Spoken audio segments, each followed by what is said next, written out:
Caicos Islands is the current focus of volunteer efforts by the One World Foundation. The foundation made up of agencies from across northern New York and southern Ontario. Tonight, the foundation is back home from a visit to the Caribbean, where they visited the agency and children they have been helping, and where they also signed an agreement with the Turks and Caicos governments. That agreement has the two sides working closely together to help advance the cause of the developmentally disabled in the Turks and Caicos Islands.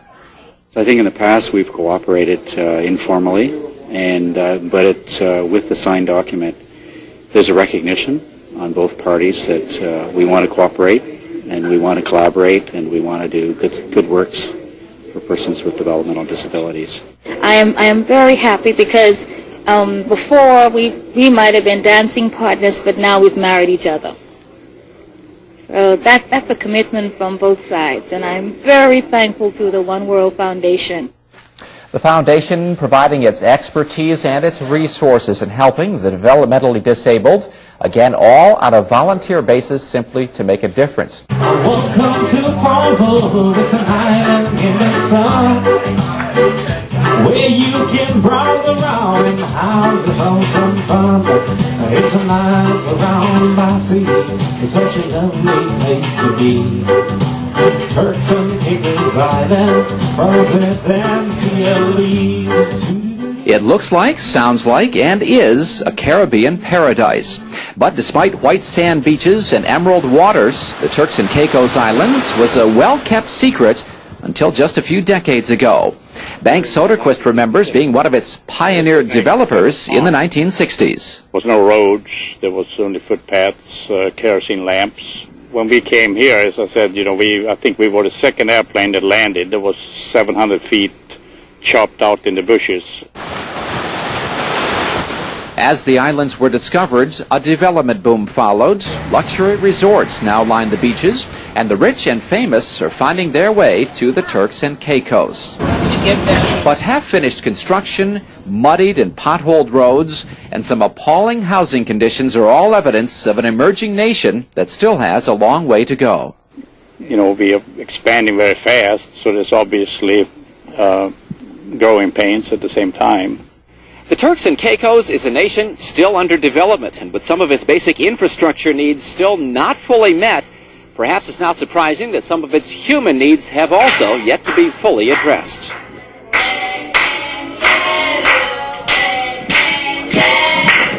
And caught somewhere in between the prosperity and the poverty are the islands developmentally disabled. When I first moved here, I learned that disability was not a good word. Karen Delancey is the Turks and Caicos Government Minister of Health. People who had children with disabilities, they never got to socialize. They were not taken anywhere. They were always left at home. Good morning and hello. Welcome to the Park Center. Nice to see you again this morning. Enter the One World Foundation. Made up of volunteer professionals from northern New York and southern Ontario, they've made it their mission to help Latika, Kelly, Lavon, and all of the other developmentally disabled in the Turks and Caicos. Well, it's great to actually come to the islands and witness what we've been doing from a long distance. And even this building has improved immensely over the years. When we came 4 or 5 years ago, they were just finishing off the construction, and they didn't have the equipment set up and that. So it's well equipped now, and also the attitudes of the islanders, the government has been progressive and they have cooperated with us tremendously.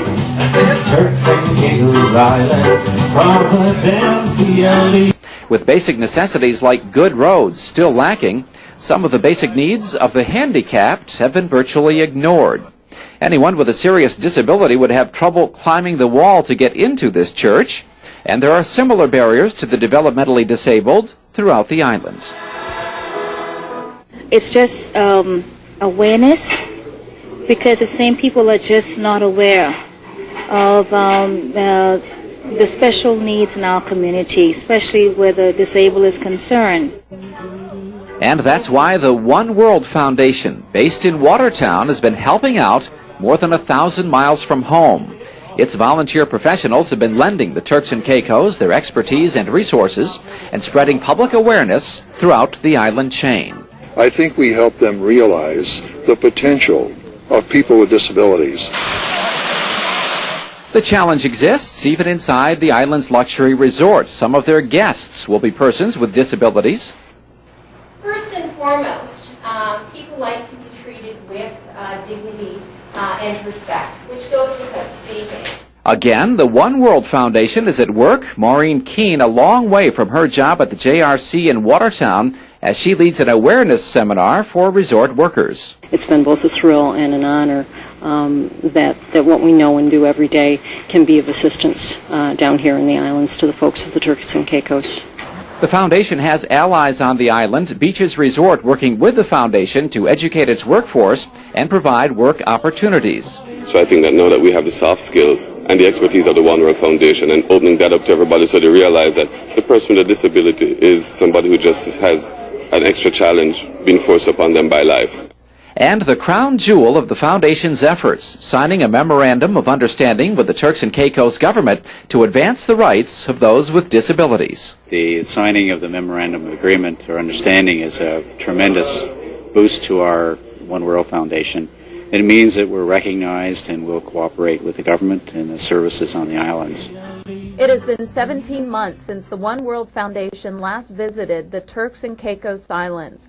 The troop yielded the second signing of the Memorandum of Understanding by the then president of One World Foundation, Bob Seeby, and the Honorable Karen Delancey, Minister of Human Resources and Public Affairs. The signing of the document represented the continued commitment to the developmentally disabled. The time has come to review that commitment and reassess the needs of the physically and mentally challenged, both children and adults of the islands. The 2005 journey back to the Turks and Caicos Islands began on a cold February morning. The new president of the One World Foundation, Lester Parker, was joined by New York physical and speech therapists Deborah Roddy and Julia Weldon. These people have never traveled to the Turks and Caicos Islands, which set the tone for a new adventure ahead of them. Their goal, to evaluate and better understand the needs of the challenged on the island of Provo and throughout the chain. The information they collect will be valuable information for managers and teachers. It will help set strategy and development in the classroom and better serve the disabled. The recommendations of Julia and Deborah will be used to set a realistic action plan that utilizes resources and determines the need for future visits. One World Foundation President Lester Parker will also sign a third memorandum of understanding under a newly elected minister, the Honorable Gilmo Williams. This memorandum will help us to develop those people so they can be productive citizens and play their role in this developing country. And that's one of the most exciting things about this memorandum that I like. In many ways, the trip would prove to be rewarding and challenging for the team. Beaches Resort generously provided first-rate accommodations for the team. The general manager of the resort recognizes the needs of its guests, whether challenged or not.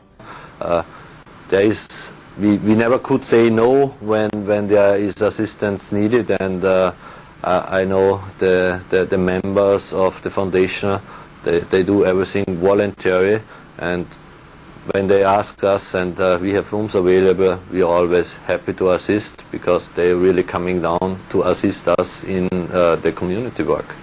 On Sunday, the group gathered for a brainstorming session. Joining the discussion, Director Knute Thompson and Assistant Director Cheryl Parker, Permanent Secretary Joe Swan, and Special Needs Coordinator Noreen Lightbourne. Revisions were made to the itinerary. That meant island hopping to see families in their homes and children in schools and learning centers. To make sure no one was forgotten, team members split up into smaller groups. Some were assigned to meet and greet the people, others to talk with government officials. With the new itinerary in hand and a quick sleep, the team started its Monday at 7 in the morning. Mr. Parker was off to Grand Turk. Deborah and Julia went to visit the Path Center to meet with parents, teachers, and children. This would be their first interaction with the local people. Mr. Parker took a brief tour of Grand Turk in the capital of Caicos. While there, he talked strategy with island representatives to better understand where to begin. An island psychologist also offered some valuable insight into how to get disabled students to Canada for training. Deborah and Julia helped teachers and parents better understand the needs of the disabled child in the classroom. They suggested ways to establish schedules and curriculum based on age, disability, and the developmental stage of the child. Tuesday began with a full breakfast of lobster and grits and a plan to assess facilities on North and South Caicos. The schools on the island of South Caicos appear to be well managed and functional. The One World Foundation is concerned about its developmentally disabled population left behind. While there, they visited a home where 4 people live. They were unable to find care anywhere else on the island. The assessment was made that these people will never be able to fully be integrated into society, but they are responsive. More time challenges faced the team as they attempted to charter a plane off the island to North Caicos. Engine failure forced them to wait for a second plane, but eventually they made it. Although much better than South Caicos, North Caicos lags behind the island of Provo. The team did some of its best work on this island. They talked to a teacher at the Raymond Gardner High School and helped the former special needs instructor see successes in 2 challenged students. 3 home visits were done on the island, 3 stops, and 3 different needs, affirming that there is no one-size-fits-all when it comes to addressing the concerns of special needs. On the 4th and final day, the Memorandum of Understanding was signed. I think one of the good things I can say about this country is that we all committed to the empowerment and improvement of our people, and I'm sure that this wouldn't change. Maybe the dress code may be different, the words may be different, but the goal will be pretty much the same. To the honorable gentleman and the team, I want to say this is another high moment for us. It confirms your commitment in delivering technical assistance to persons in the Turks and Caicos Islands, and especially to those persons with disabilities.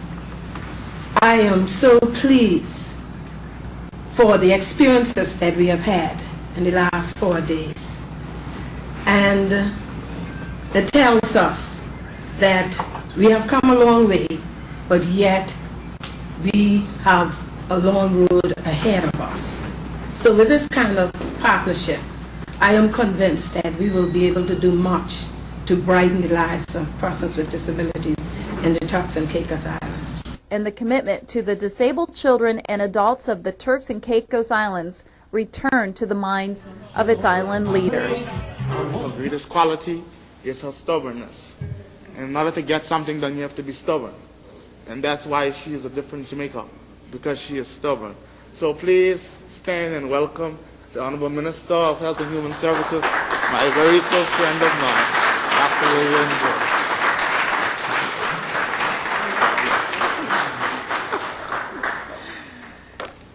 I don't know why we asked Jess to be the chairperson.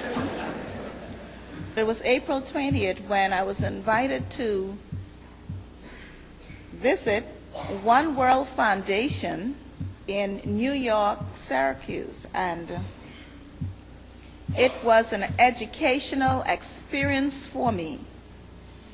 I am so thankful that I had the opportunity to see the facilities and the special people and the way One World Foundation catered to them. I stood in the doorway at the concert in Syracuse and I saw all these great people, from children to adults, perhaps more adults than children, coming into that concert.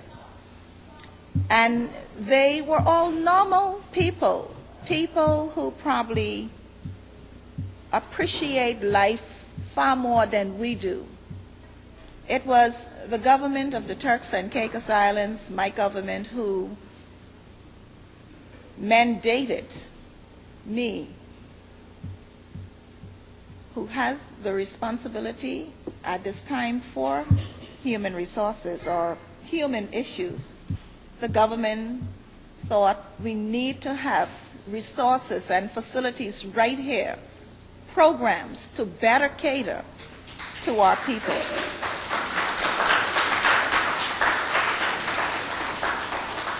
Right now, the government is renovating the Parts Center. We're going to make it really beautiful. We're air conditioning it. We're continuing with the landscaping. And we are going to hire professional teachers and cater to them. We already have an educational. We're not going to go halfway. We're not going to make do anymore. We're going to do it the right way. We're going to not only lobby for access to buildings or for job opportunities for people who are living with special needs or special abilities. This very community center here in Five Keys, you would see that we have wheelchair access ramp outside. We have parking allocated for special people. And what we're going to do, we're going to not lobby, because I am in there already. We are going to make the changes, legislative changes,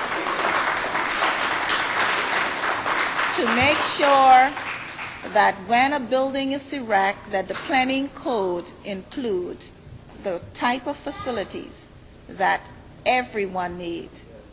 And so today, I'm continuing to say, as we continue this journey, and we're not going to stop until every child, every person is catered to, realizing their full potential, like Jazz and others, living comfortable and better lives here in the Turks and Caicos. So let me thank you, Mr. Rich, for being in the life of the Turks and Caicos Islands people before my time and now, and your team.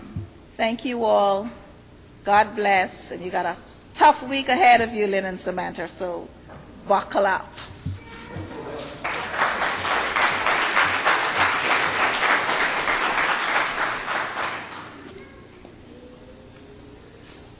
Hi, everybody. When Dr. Boyce came up to northern New York State, she could have stayed at a beautiful resort, but what she wanted to do, he's fine. No, he's fine. He's fine. I'm used to this. He's great. Anyway, what she said to me was, I want to stay at a place that's closest to where the action is. Remember that? She stayed at a hotel that not very fancy at all. Nothing like where I'm staying at beaches. We're staying at a beautiful resort. She didn't. She wanted to be where the action was, and in 2 days, she was busy from morning until night, learning about various services that might tie in to the Turks and Caicos Islands. I've been coming down here since 1972. Okay, I'm over on Grand Turk and so on.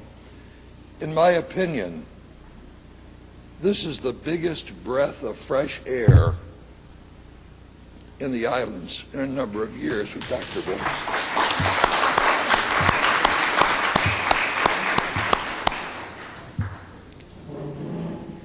Because of her hectic schedule, I was surprised she was even able to visit us. It was a brief meeting, but I'll tell you something, it was so worthwhile, it was unbelievable. Just as the Caribbean Games were so important to the islands, I was telling Jasmine earlier, just as they were so important to the islands, this endeavor of improving the lives of people who have challenges is even bigger, because it's going to alter the way services are delivered in the islands. And Dr. Boyce, God bless her, for taking the torch and leading the way. All people are important. All people are valued.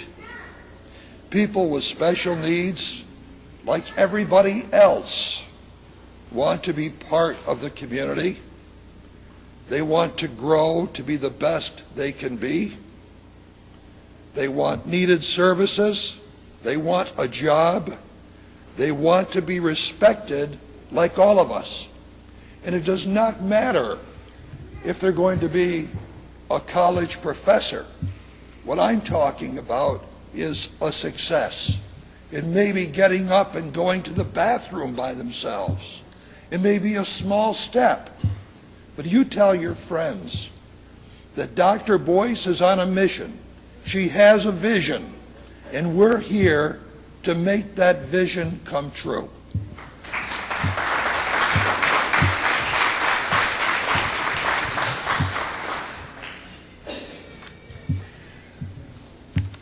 I did mention our team, and Noreen did a wonderful job in mentioning the team that was here.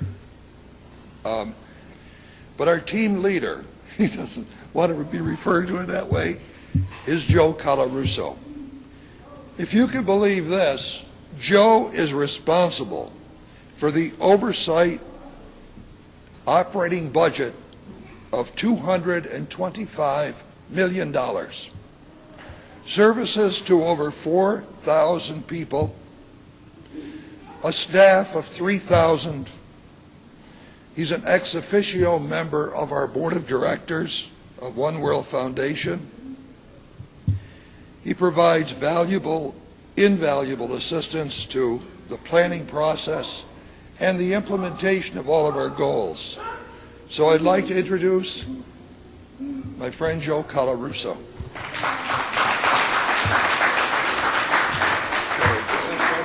Couldn't do any better, my friend. My voice is just out of it today.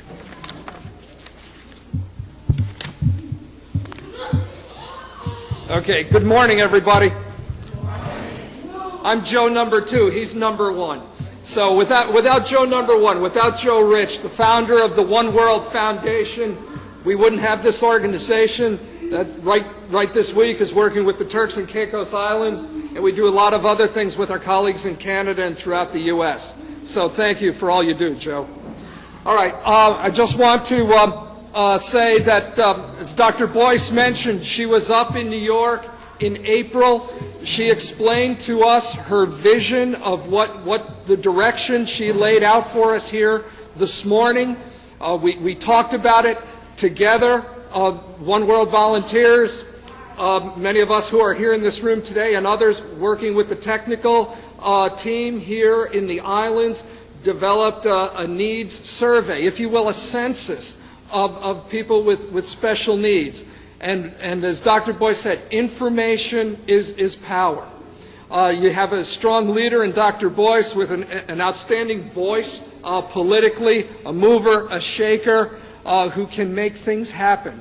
I strongly suggest we take advantage of this week and use the exposure you have with the media right now and make the most of it for people with disabilities throughout the islands. After the ceremony today, I don't want to preempt if anyone's going to talk on how the actual day will go, but the room will be reconfigured a little bit, and we'll meet with families and persons with disabilities.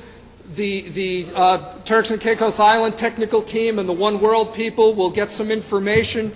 Clinicians, medical doctors, clinical psychologists, special educators are here as well to talk about special needs in more detail or assessments. So we'll try to get as much information as we can. As Dr. Boyce said, then we take the show on the road. Mr. Walken mentioned in his opening remarks that when he met Noreen, I believe it was, for the first time, he said to the effect, I know I'm not alone anymore. And that is true. There are many people that we all know and many people we don't know at this time who have special needs. And again, the coming together certainly will position Dr. Boyce in the strongest position to get to pursue resources and help for everyone. And again, I'm glad to be here. I would also say, Mr. Walken, your story about the no one is at the island of perfection yet, but I believe the Turks and Caicos Islands is a lot closer than you think from an outsider's opinion. Thank you very much.